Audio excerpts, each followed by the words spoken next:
Welcome back to another episode of Prepper Talk Radio. We're super excited to be with you. It's Scott and Paris in the studio today. Shane couldn't make it. He had some family or business or other things that he had to attend to, but he'll be back again soon. We miss him, and we're excited to be able to chat with you today and share with you some ideas. Today, we're going to talk about what kind of prepper are you? The different kinds of preppers out there, from and the range of doomsday preppers all the way down to the casual prepper and everything in between. So we're excited to maybe share some funny things and make this episode a little lighter and a little more fun. But before we do that, I just want to remind you guys to go to our website at preppertalkradio.com. We're revamping it. We've got some great new things there. Make sure you click on the resources and download any resources we have. Give us your email list so that you stay in touch with us. In case anything goes down, we'll still have access to each other through email. Also, double check Jase Medical for your medical supplies, for your antibiotic supplies. They will give you the Jase case. Well, pardon me, you have to purchase it. But if you order the Jase case and use the Prepper code, the code Prepper Talk, you'll get $10 off, and you'll have your emergency supply of antibiotics. And they give you sufficient antibiotics to cover most of the stuff. In fact, we did an episode, maybe 5-10 episodes ago, where we talked with Jase Medical's CEO and founder, and that was an excellent one. If you haven't watched that or listened to that one, go back and listen to that one. I think that'll be a good one for you to listen to. And we also have the Ready Summit. The Ready Summit is something that we support. We are actually one of the sponsors for that. It's a online courses where you can learn skills to be able to be prepared and be ready. There's subject matter experts in each of the categories of preparedness that you would want to learn about, that are there showing you the skill set so that you can become more prepared and more ready minded. So super excited. If you use the code Prepper Talk at both of those, Jase Medical and at the Ready Summit, you get to have a significant discount. So thank you again. That really supports the show, keeps us going, and we really appreciate any support you can give us that way.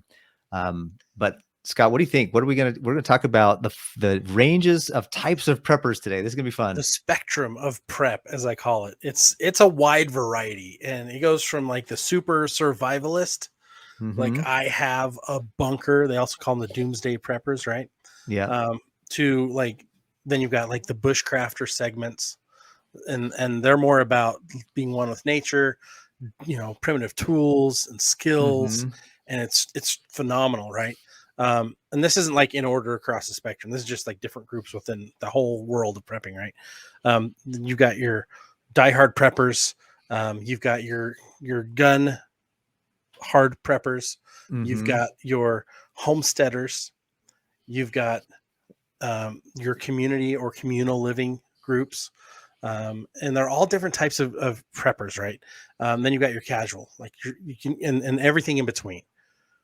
And I'm more of your kind of in between. Like I'm more of your practical prepper kind of guy. Like, I want to have my home store.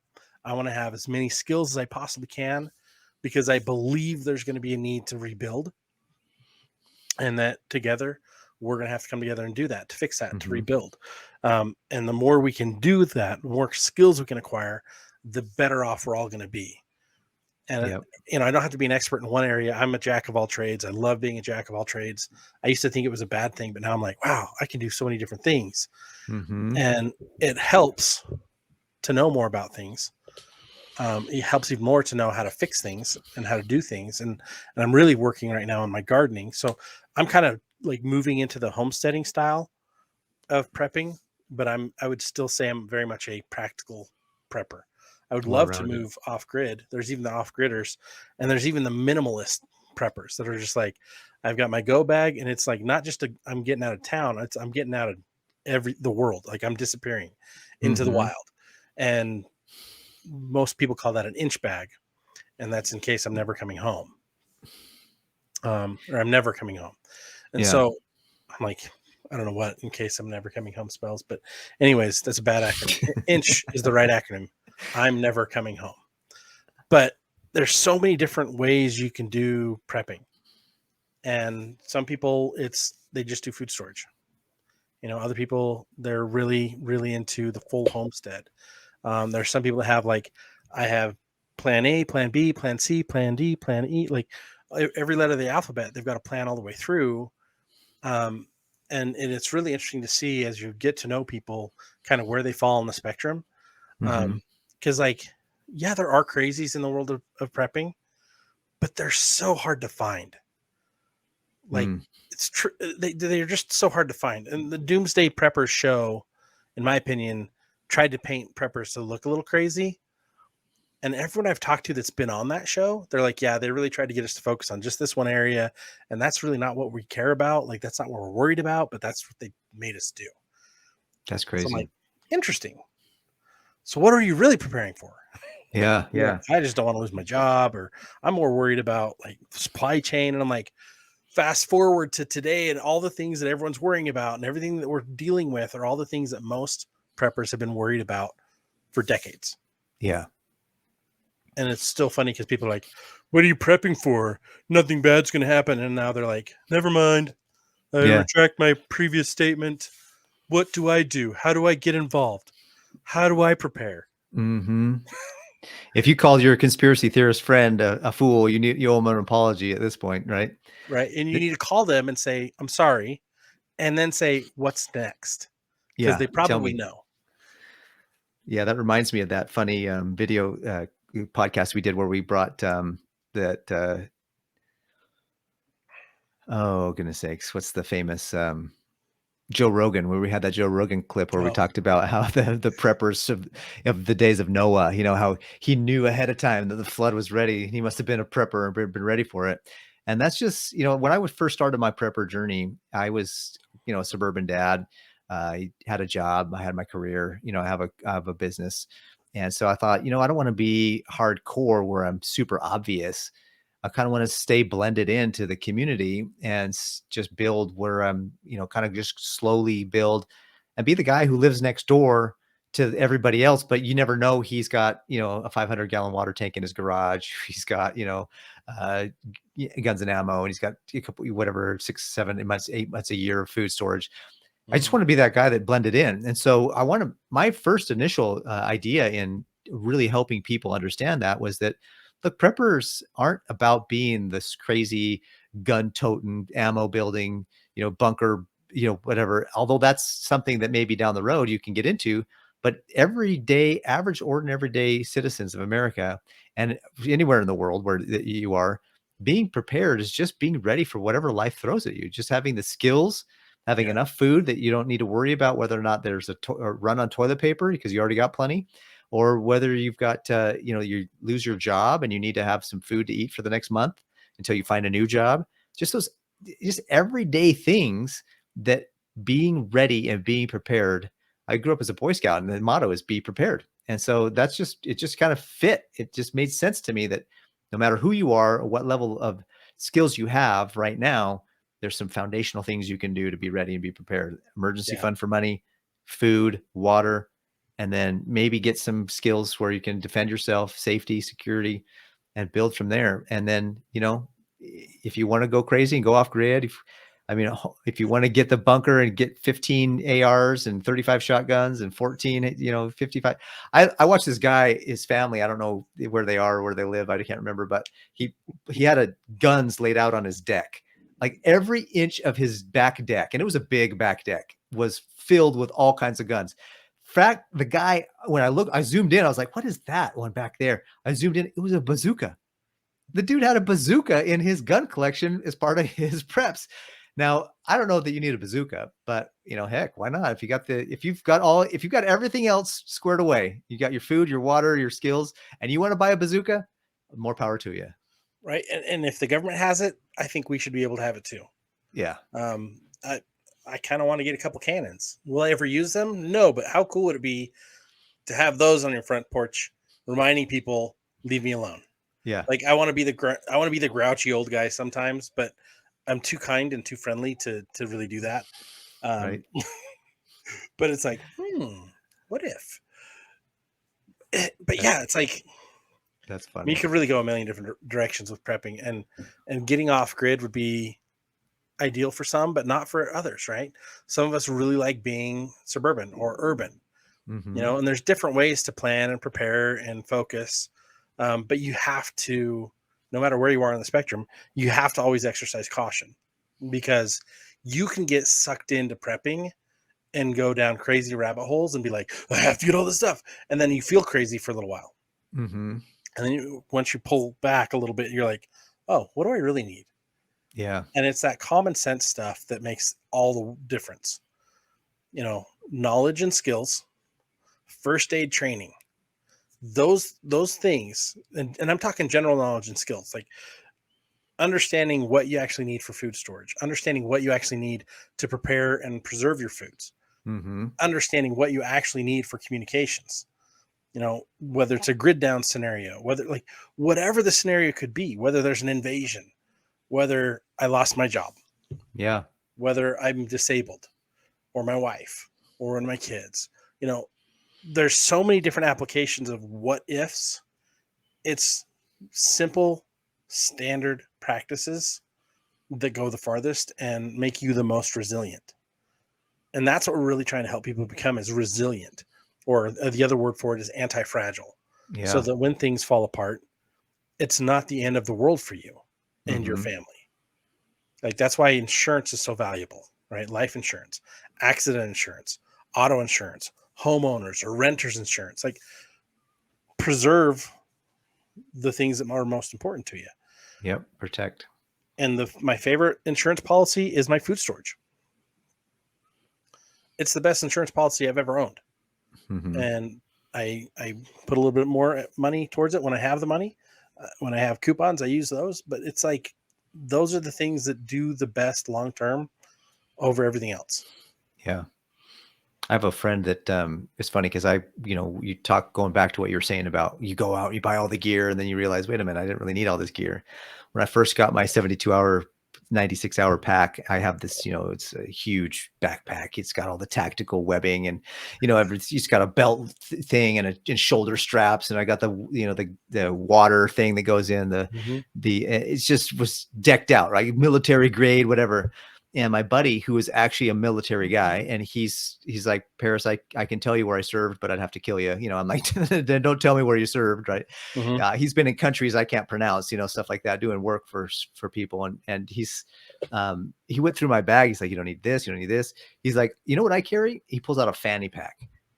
Yeah. And I'm like, that's all he has. Because, well, when you have the skill sets and you can compensate, you can find things in your environment to take the place of things that you don't have or didn't bring, Yep. because you can find things and you can use things and do things and I'm not sure what the exact word is, but you can, if you don't have it, you can find something that will do the job good enough that you Yeah. can get the job done. And that's a skill that I was like, you know what? If I don't need to have this big old bag, I need to learn how to look at my surroundings, figure out what I can do with them, and then use what I have and what I can find. But have some basic things like, there are some basic things like a knife, maybe a saw, some rope, some clothing, there are some basic things that you should have. Yeah. But you can survive for a really long time without having all the gear for days. Oh yeah. And like, so I'm a big proponent of the get home bag. And for a long time, it was a fanny pack. And my wife laughed at me because she's like, "What is that?" I'm like, "It's my get home bag." And she's like, "You're what?" Oh, I'm that's like, funny. "My get home bag." And it's bigger now because now we have my wife and my kids, and we're most of the time in the same car together. So I'm like, we need more stuff. So I've got an actual backpack in there, and I've got more stuff. But the reality is that most scenarios we won't need to use that bag.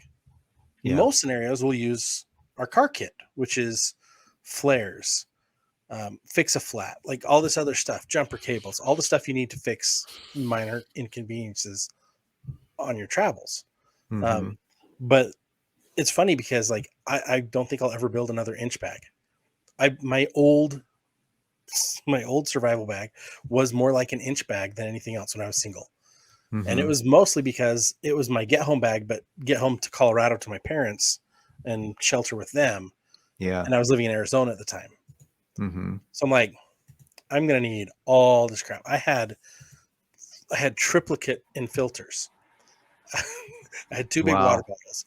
I had a camel pack. I had very little as far as shelter, but I had fire starters. I had all kinds of stuff that I would need more for wilderness survival than anything else. And I'm like, And suburban honestly, survival. could I get through the Arizona desert? Probably not. Wow. Probably not. I didn't have the skills.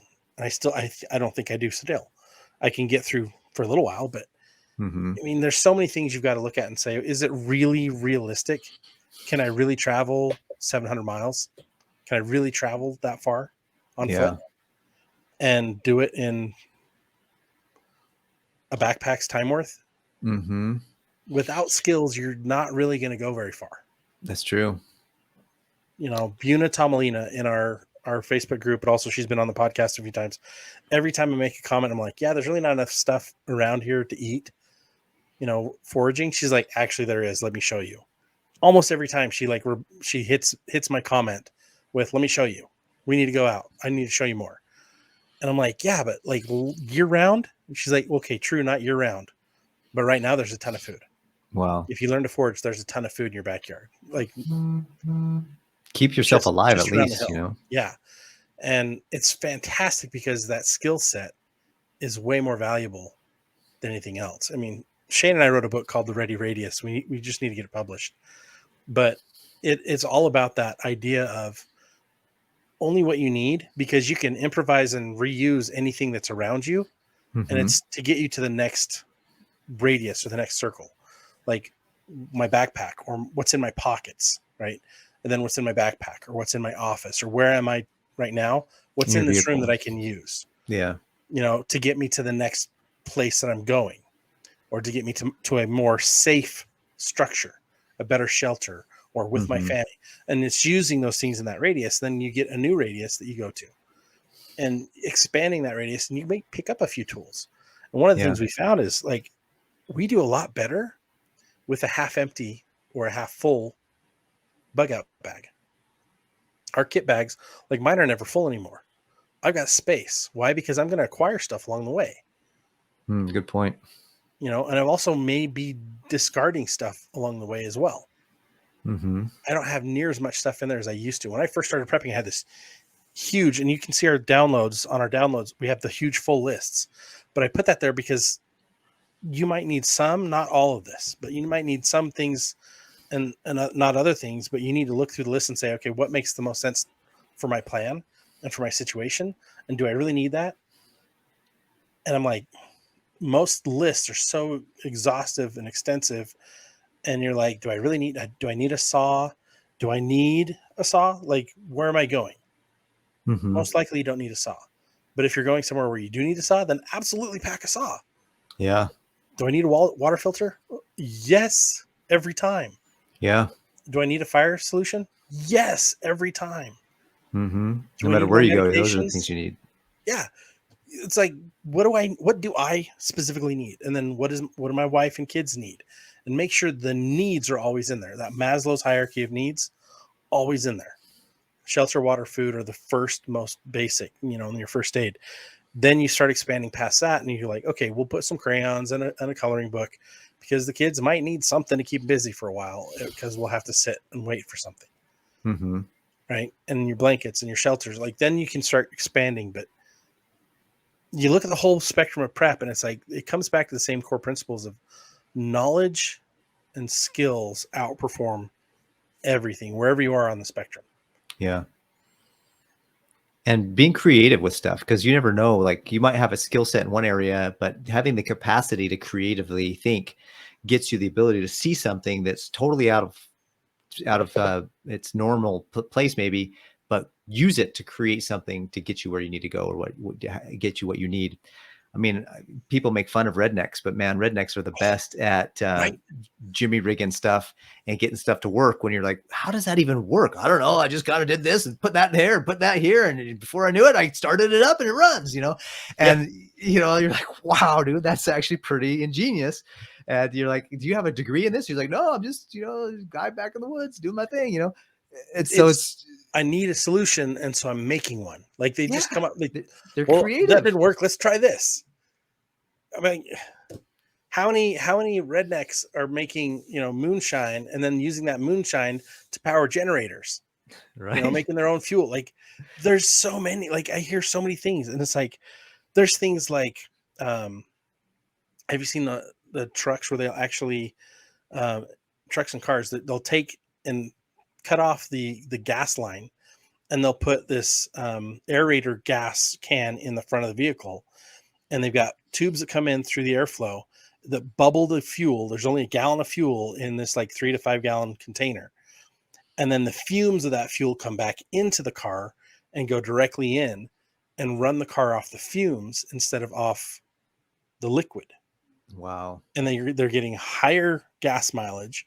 And then I've even seen guys take and add to that a on-demand hydrogen hydrogen on-demand system where they've got water and they've got Epsom salt and then they've got the little metal plates and it's connected to their alternator. So when the car turns on and the alternator starts charging again, it turns this on, and now they're getting increased fuel efficiency and with hydrogen on demand. And I'm like, and every one of them that's like killing it are rednecks. That's awesome. And I'm like, wow. And you can do amazing things when you start trying. Like when people really realize, hey, I can do more than I currently can. You just have to get out of your comfort zone and start doing it. And that's where you win every time. It's like, yeah, are you going to be good at it right off the bat? No. Mm-mm. You know, ask any person that's mastered a craft. Were they perfect the first time they tried it? No way. You know, every violinist, I'm sure the first time they played sounded like they were killing a dog. Like everybody. But the ones that stick to it become masterful and it's beautiful. And the same thing in prepping. Like when you first start out, it's gonna be a hodgepodge. It's gonna be like the paper mache blew up in your house. Like you're like, what did I just do? What did I just get into? And you're gonna make mistakes. And then you learn from that. And pick whatever path of prep you want to go down, but keep at it because there's joy in it. There's hope in it. There's peace in it. And that is hard to find anywhere else. Yeah, there's true. You know, when your uncertainty is one of the biggest things that we fear as human beings. And so when something's going wrong and we don't have anything available to us, that's kind of a mental game too. When you have an emergency hit and you're looking around to find a solution to save yourself from that emergency, whether it's loss of a job, whether it's loss of a loved one, whether it's an accident, maybe a car accident you've had, something physical, earthquake, flood, whatever, something, genuine emergencies, you're going to look for solutions. How do I get back to normal? How do I get back to homeostasis? And if you don't have the skill sets to give you the confidence to say, you know what, I know this sucks. I'm going to embrace the suck, so to speak, as the military says, but I'm going to find a solution. I know I can find a solution. I have the creativity to figure this out. And when you have the creativity and the confidence to figure things out, that puts you in a mental state where I don't know what the multiplication is, but you're multiple times more effective and your survival rate increases by multiples, exponentially increases because you have the belief system that you can get out of it. Most people who fail or die in an emergency are people who lose hope. They have no creativity. They can't see a solution. They just focus in on the problem and they just shrink and they die and they end up just being stuck. Anyways, go ahead. Do you remember that there's a study where they took a rat and they dropped it into a bucket or a pool of water? And like right as it was about to drown, it was like 20, 30 minutes in, right as it's about to drown, they pull it out. And then they put it back in after it's like recovered, they put it back in. And it was like, never had like it just kept going. Oh yeah. Well, like 10 times longer or something like that. Yeah. I can't remember how many times longer, but it was like, the study was basically to show that like, they wanted to see first of all what would happen. And then the realization is like, okay, let's kind of chop this up and see what the implications are. If you think that you're just, seconds away from someone saving you, you can go a lot farther than you can if you're like, I'm by myself, this is the end of it. Right. As soon as you think that there's this, like a way out, it's easier to keep going. Yeah. Right. And you're just like, I got this. Well, that's true at the gym. Someone's going to save me.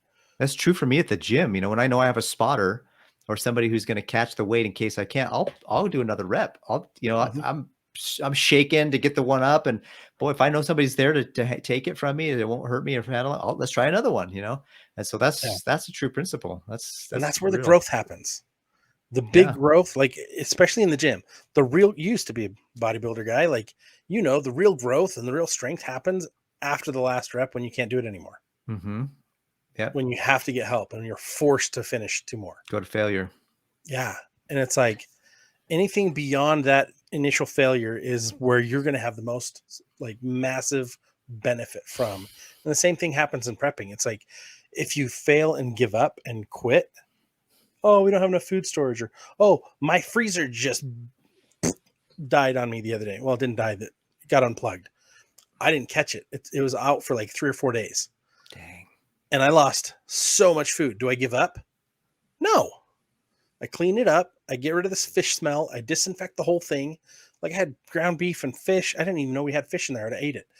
Like, and then all the stuff that went bad, I'm like, oh crap. Mm-hmm. But there was still stuff at the top that I'm like, hey, this is actually still good. We can save this. We can save that. But I'm like, we lost probably 50, 60% of what was in there. Dang. And actually more than that, probably 80% of what was in there is gone. But it's like, thankfully, it wasn't that full to begin with. Mm-hmm. Unusually, it was a little emptier than usual. But if I give up, what good will that serve me and my family? Yeah. Right now, I've learned, okay, I can do something.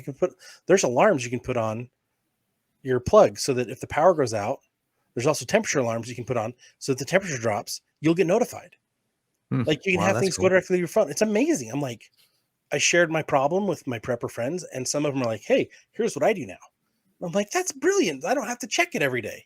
Because now I'm checking it morning and night. I'm like, is it on? Is it plugged in? Are the plugs in? Okay, is the power good? Is the switch on? Is the GFCI? Like, what's going on? Is it okay? And it's like, simplify. And you can put in a little alarm on there. And it lets you know, hey, it's not working. Oh, and that cool. really speaks to community. Like in order for you to actually go to failure and have somebody there to be your spotter, you need to have somebody there being your spotter. You need to have a community so that you can fall back on, a community you can trust.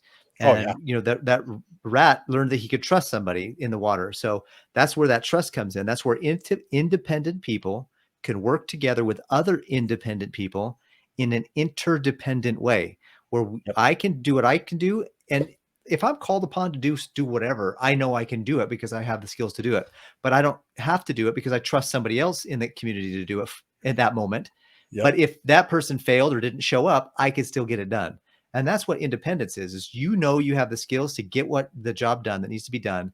And then interdependence is working with other people just like that, so that you can focus on what you're doing. They can focus on what they're doing, and you get way more done because you have people that are helping you and working together to get more done.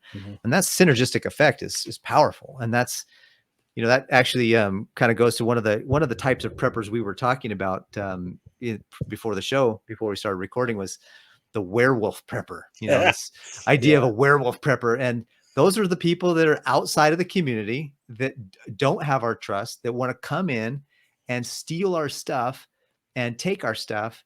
And they're kind of the marauder prepper.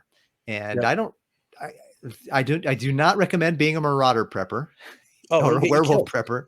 Well, it's funny because like this got really popular. Like everyone's like, oh no, watch out for werewolf preppers. It's like a new term all of a sudden in June of 2022. Wow.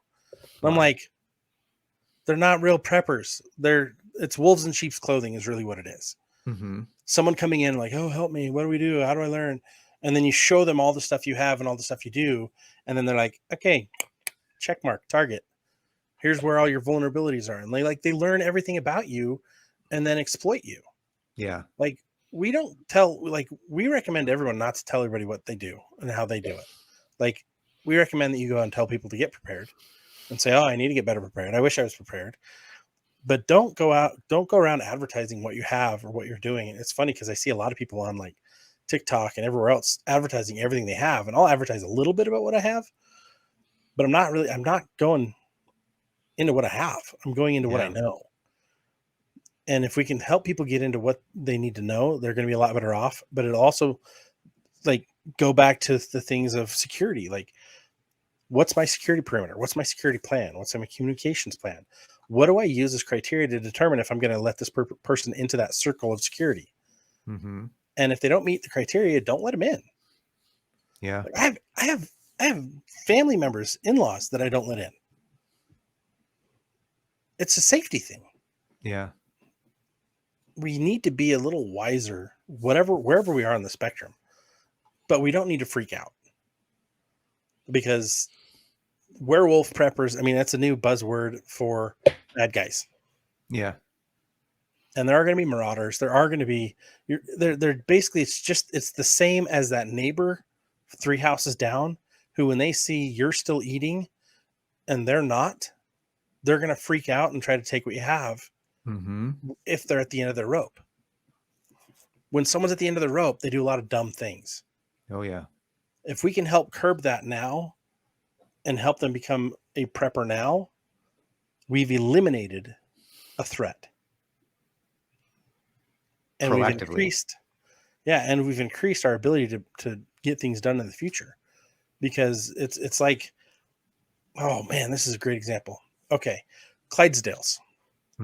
How much can a Clydesdale or a draft horse pull? A ton. I don't know. Oh, on average, a draft horse can pull a load as heavy as 8,000 pounds. Dang, that's 4 tons. That's a lot of weight. Yeah. You know, and then I think if you do like 2 draft horses, it goes up to 24,000 pounds. Wow. It's not double. Yeah. Triple. So what does that tell us about working in a group? Working in a group, you become powerful. Building a community, you become powerful. Doesn't matter if your community is minimalist preppers or bunker doomsday preppers. Build that community, and that is your best prep. I don't think there's anything that's better than a community. I can't think of one. Yeah. Once you have it goes back to the old airplane analogy. You know, you can't save the guy next to you until you put your mask on first.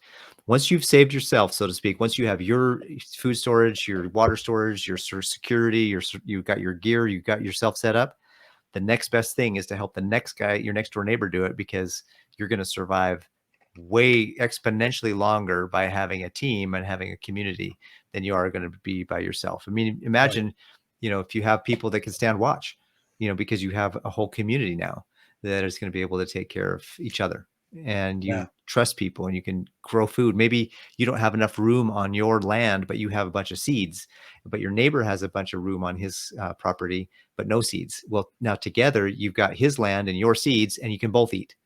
Because you're collaborating together and you're working together. And I think that's a great, it's just a great philosophy to have. And you've gone from community to team, right? Now you're working together. Now you're because a lot of times we think of a community just the people that live around us. Make them your team. Like, take it a step further. I mean, shoot, I've got a lot of tools, and I've got neighbors that have a lot of tools, and they've got tools I don't have, and I've got tools they don't have. Am I going to go buy all the tools that I don't have that they have? No. We're going to work together, because the ones that I know what they have and they know what I have, we are on the same team. That's awesome. And that's what we all need to be building is that community into a team, and know how to work together, know how to communicate with each other, and have our plans in place so that we know how to come together and resolve those issues. Like, we have in our neighborhood door tags that if there's an earthquake, if there's a problem, we put a red tag out on our door. And if we're good, we put a green tag, and the green tag tells us go to the next house. And I'm one of the emergency preparedness guys in the community. So I go out and I have to check 7 houses. And if they have a red tag, I go knock on the door and I go check on them and I make sure they're okay. If there's a medical need, if it's something I have to take care of right then, I take care of it. If it's life-threatening. If it's not life-threatening and it's something that can wait, we kind of triage that and say, okay, here, hang out here for a minute. I got to check on the other houses. I'll be right back. But we break out our radios and communicate to our team, hey, here are the issues that we have. It's a whole community thing. Like, it is fantastic. And it is the most prepared community I've ever lived in because of things like that. That's so cool. And it all comes back to aligning with people who have the same goals as you. They don't have to be exactly the same, but if they're in the same realm, if they're somewhere on the spectrum, it's better than some random person that you've never met who isn't on the spectrum of prep. Yeah. And if they're not on the spectrum of prep and they want to be on the spectrum of prep, coach them, teach them, direct them to things like Prepper Talk Radio, direct them to our group, our free Facebook group, direct them to the Ready Summit. The Ready Summit is an online educational platform from the experts teaching people how to do the right things. You know, the last one we just had one, and one of the best things in that program was the 5 things that kill food storage. And the other best thing was the emergency communications planning. And it was like, if you want to understand radios and comms, holy cow, David Pruitt did one of the best classes I've ever been to. If you want to understand what's going to kill your food storage, because a lot of people think, oh, I can put it here and it'll be fine. And no, it may not be. Mm-hmm. Here are the things that'll kill it. And it was surprising because I'm like, I've been doing this my whole life, and I learned a few things that I was like, wow, that's profound. That's impressive. That I need to go fix. And now I fix it. And I'm now more resilient because I've fixed those issues. Because you learned from someone else who had more experience. Yeah. Yeah. Because I can teach people all day long about bug out bags and emergency planning. That's my wheelhouse. Like I'm like the generic guy. Like I or more the general contractor. Like I have all kinds of stuff I know. But what's more valuable is all kinds of people who are experts that I know. Mm-hmm. It makes me much more powerful being experts in my wheelhouse. And it does the same thing for everybody else. So surround yourself with experts. Become an expert in something. Or be the jack of all trades that brings them all together. Yeah. And build your community, build your team, and your resilience and your ingenuity will just skyrocket. And you won't be lifting twice as much or building twice as much. You'll be doing 3 times as much, and the effort won't be as big. Mm-hmm. You'll be blown away at how easy things get when you have a really good team working together to make things happen. That's awesome. Well, thank you, Scott. This has been a great last 35, 40 minutes of chatting about the spectrum of preppers. So now when somebody says are you on the spectrum? You could say yes, but it's a different spectrum than what they might be thinking. But either way, you're on the spectrum as long as you're a prepper. Spectrum? So you're exactly. Now, the whole point of this podcast, I hope that you found, is that no matter where you are on your journey of preparedness, whether you're just getting started and you have a desire in your heart to learn more skills and get back to those foundational principles of self-reliance, or you've been doing this for a long time and you've got 4 or 5 bug out backup locations and you've got a bunker and you've got ammo for days and you got guns for days and you got food storage to feed an army, wherever you are on that spectrum of prepper, there's a place for you, and you need to be ready and be prepared and be, because life is crazy and it's only getting crazier, and we need to be ready for what's happening and what's going on. So, thank you so much for listening. Thank you so much for being a part of our podcast, a part of our journey. Go to our website, join our Facebook group, be a part of our community, connect with us, say hello, say hi. And until the next podcast, you guys be ready, stay ready, and have a great day.